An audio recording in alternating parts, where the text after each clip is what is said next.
Kembali lagi di Cerita Cinta Channel. Jangan lupa like, comment, and subscribe ya. Terima kasih. Lisa sempat tertegun, tapi saat Rio mengangguk padanya, ia lantas bergegas masuk. Gadis itu kemudian masuk dan melewati ruang tamu. Ada baby Tiara yang sedang dipangku seseorang. Tiara, gumam Lisa dalam hati, ingin melihat bayi itu sejenak, tapi ia harus mengikuti Anggara. Pria itu sudah menunggu di ruang kerjanya yang tidak jauh dari ruang tamu, hanya dipisah sekat dengan pilar besar bercat warna emas. Begitu masuk, Anggara langsung menatapnya tajam. Sebenarnya tidak ada yang memanggil Lisa. Anggara tadi sengaja berbohong di depan Jessica karena ingin membuat wanita pilihan mamanya itu merasa tidak nyaman dan pergi. Rasanya ia gerah, tiap hari ada saja alasan Jessica datang. Ingin melihat Tiara lah, inilah, itulah.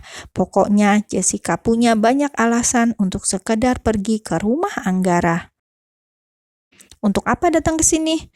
Lisa belum juga duduk. Anggara sudah memperlihatkan sifat juteknya, dan sebelum Lisa menjawab, gadis itu terlihat memikirkan sesuatu.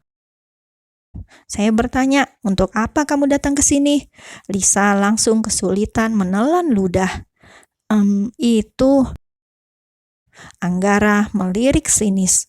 Butuh pekerjaan, tebak Anggara, dan Lisa langsung mengangguk sungkan. Telat, kau tidak lihat saya sudah punya babysitter baru. Lisa pun semakin menunduk dalam. Maaf kalau begitu. Maaf, saya sudah mengganggu waktu Bapak. Lisa akan berbalik. Sepertinya dia keliru sudah datang ke rumah ini. Kenapa kau berubah pikiran? Pertanyaan Anggara kembali membuat Lisa terdiam. Apakah ia harus jujur kalau sekarang sangat membutuhkan banyak uang? Apa karena uang? Tebak Anggara. Tapi sayang, tawaran itu sudah tidak berlaku lagi. Jadi jangan pernah menginjakan kaki di rumah ini. Sambung Anggara. Mungkin ia masih dendam sebab Lisa pernah menolak tawaran dari pria kaya tersebut. Lisa yang tadi menunduk perlahan mengangkat wajahnya, kemudian berjalan menghampiri Anggara.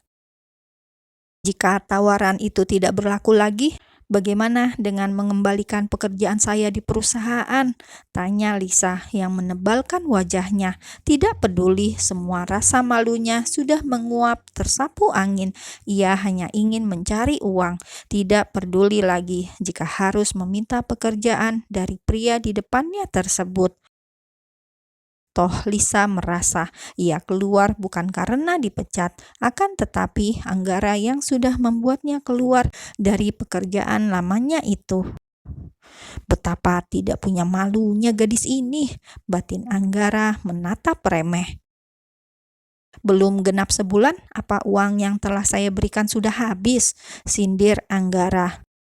Lisa membuang muka, ingin rasanya ia bercerita kejadian yang sesungguhnya, tapi ia tidak mau seperti menjual kesedihan. Akhirnya ia mantap untuk pergi saja. Bukan urusan Bapak, cetusnya kemudian berjalan ke pintu. Anggara dibuat tersenyum kecut. Pria itu lantas kembali bicara dan bertanya. Sepertinya kau sangat butuh uang hingga putus asa dan datang kemari. Apa kau tidak punya harga diri? Berapa yang kau mau? 100? 200? Sindir Anggara. Hanya karena sekali dia berani membayar mahal, sepertinya Lisa sekarang tertarik dengan uangnya. Itulah yang ada dalam benak Anggara saat ini. Anggara mulai berpikir negatif pada Lisa. Lisa datang hanya karena gadis itu membutuhkan uang. Ruangan mendadak hening dan Lisa membalas sindiran Anggara tanpa menatap wajah pria tersebut. Bapak berani membayar saya berapa? Ganti Anggara yang kini membeku. Anggara jelas membatu. Ia sangat terkejut karena Lisa berani mengatakan hal yang membuatnya terhenyak. Pria itu sampai syok mendengar pertanyaan Lisa barusan. Aku pikir dia berbeda, ternyata sama saja. Batin Anggara. Ia melirik sinis, seolah Lisa seperti perempuan di luar sana yang matre. Pria itu kemudian membuka laci, mengeluarkan sebuah kertas. Anggara meletakkan kertas itu di atas meja, menorehkan tintanya di sana, kemudian mendekati Lisa. Ia mengulurkan tangan yang telah memegang selembar cek tersebut. "Apa cukup 1 tahun? Kontrak pernikahan selama 1 tahun," ujar Anggara sombong, seolah ia sudah membeli harga diri gadis itu. Lisa sendiri langsung membisu, bukan karena nominal fantastik yang ditulis Anggara di selembar cek, akan tetapi karena Anggara kembali membuka kesempatan perjanjian pernikahan dengannya. Tadi katanya sudah terlambat, katanya tidak ada lagi kesempatan. Tapi sekarang pria itu malah menjilat ludahnya sendiri. Anggara secara terbuka memberikan penawaran harga atas dirinya. Apa Lisa tersinggung? Jelas tidak. Rasa malu Lisa sudah digadaikan, sudah tidak peduli. Dalam benaknya hanya satu, hanya keluarganya, titik. "Kenapa kau diam? Ingat Lisa, saya tidak suka main-main."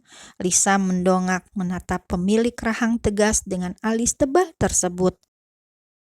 "Itu, mana kontraknya?" ucap Lisa cepat saat wajah sang ibu dan marwah muncul dalam pelupuk mata. Ia sudah menepis harga dirinya. Demi uang, ia juga akan melanggar prinsip hidupnya selama ini, yaitu main-main dengan sebuah pernikahan. Hanya pernikahan kontrak ini bagi Lisa yang bisa menghasilkan uang dengan instan. Hanya ini cara Lisa untuk mendapat uang yang banyak dalam waktu yang terhitung singkat. Ya, ini satu-satunya jalan yang dipikirkan oleh gadis itu. Sementara itu, di luar sana, Jessica sedang marah-marah karena Rio menghalangi ia masuk menemui Anggara. Sekretaris Anggara tersebut sejak tadi membuat Jessica naik darah karena Rio tidak mengizinkan dia masuk. Jessica yang sudah merasa seperti nyonya rumah sangat sakit hati dan tersinggung oleh sikap dan perlakuan Rio, sampai ia bersumpah dalam hati. Hal pertama yang akan ia lakukan ketika berhasil jadi istri Anggara adalah mengompori Anggara agar memecat Rio, pria yang sangat menyebalkan di matanya saat ini. "Stay away, jangan mendekat!" teriak Jessica yang marah karena Rio terus saja menghalangi dia. Saat Rio akan meraih tubuh wanita itu untuk menjauh dari ruang kerja Anggara, Jessica sangat murka. Tidak henti-hentinya dia mengumpat Rio dengan kesal. "It can go on, ini gak boleh dibiarin," tambah Jessica yang merasa ini tidak adil. Mengapa Anggara malah mengundang Lisa? Padahal ia jauh lebih segalanya dibandingkan gadis tak berkelas tersebut. Pokoknya harga dirinya sangat terlukai, merasa terhina harus bersaing dengan manusia rendahan. "Let's talk about it." "Nona Jessica, tenang dulu. Mari kita bicarakan," ucap Rio mencoba membuat emosi Jessica reda, sebab Anggara bisa marah jika ia tidak bisa mengatasi Jessica untuk saat ini. Anggara masih di dalam dan sepertinya harus bicara penting dengan Lisa. Sebagai sekretaris, Rio harus menghandle apapun yang bisa mengganggu atasannya, tak kecuali dengan wanita yang merasa paling cantik dan oke se-Indonesia Raya, si Jessica. Pada akhirnya, Rio harus menerima makian dan teriakan dari Jessica akibat sikapnya yang melarang wanita tersebut masuk ruangan Anggara. "Rio, you jangan sok ya. You bukan siapa-siapa. You hanya bawahan Mas Anggara. So, jangan ikut campur. Don't talk too much.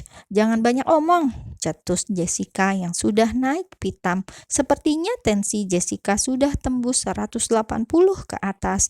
Terlihat dari wajahnya yang memerah karena menahan kemarahan. Just wait and see, tante harus tahu ini. Lihat saja ntar, sambung Jessica lagi dengan mata berapi-api, kemudian menepis pundak Rio kasar, lalu pergi meninggalkan kediaman Anggara dengan gusar. Jessica pergi dengan tangan kosong, berbeda sekali dengan Lisa.